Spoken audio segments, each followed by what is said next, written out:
If I was to ask you what hunger looks like in your areas, places you live, what would you say?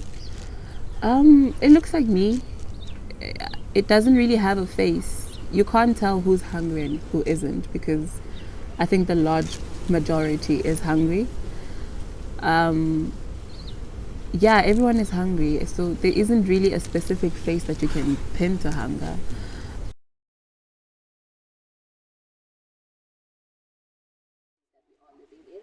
So the right to food looks like having space and the agency to grow your own food. The right to food looks like having the autonomy to choose what you buy and what you eat every day.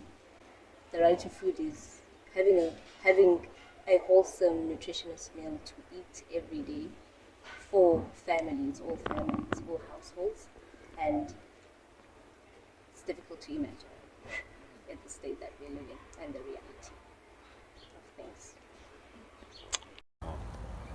Mentally, I think that creates a ton of strain that no one really talks about. No one really talks about being hungry, not having enough food.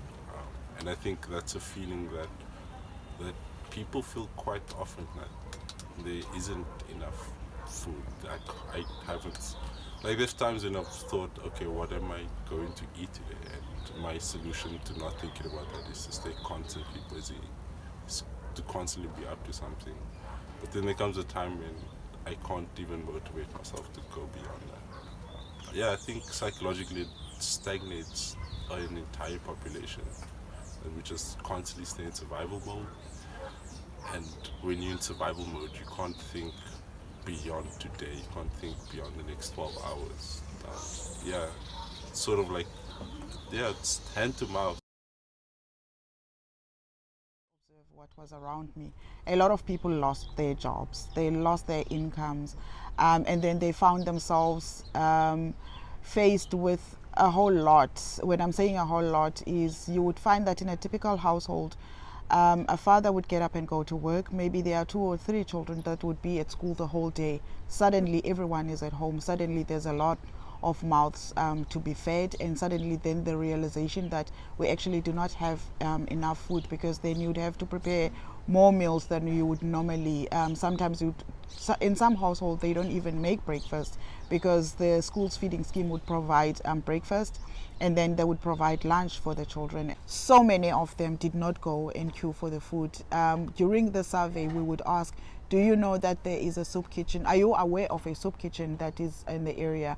They would say yes. Do you go and queue or get food? They would say no. The reason for that was we'd found that there is a lot of stigma that is attached to being hungry. That is the norm in the communities that we live in. So imagine someone who would be working and providing and being able to buy food, suddenly finding themselves not having food and having to go queue. So they have this of, what would people say? My observation then comes very close to home, where we've seen the lived experience of people who've lost their jobs, who've really struggling to access food. You know, it's worse with this war in Ukraine that we're seeing, and all of a sudden these price rises going through the roof, you know.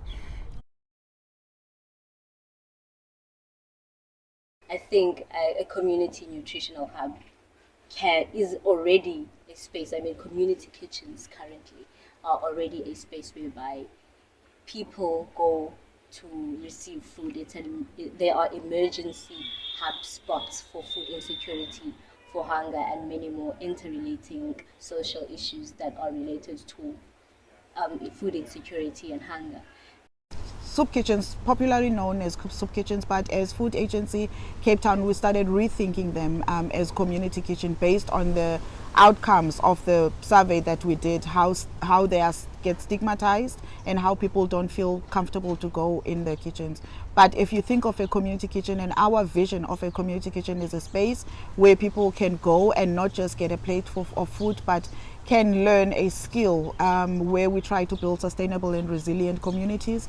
So you come into a kitchen, you volunteer your services, You can help with dishing up, you can help with cleaning up, for instance, or washing the dishes, and then you don't feel that you are just getting a plate of food. You feel that you have contributed towards that plate of food. In Ouagadougou, again, my appeal to other international organizations and local government is partner with local communities, dream together, plan together, find solutions together, and support community-led organizations. I believe that the solutions are within the communities. I really love to see young people take up space in these spaces, because young people come with a newness that is very oblivious to what the problem is, and sometimes that obliviousness feeds a lot into generating new ideas.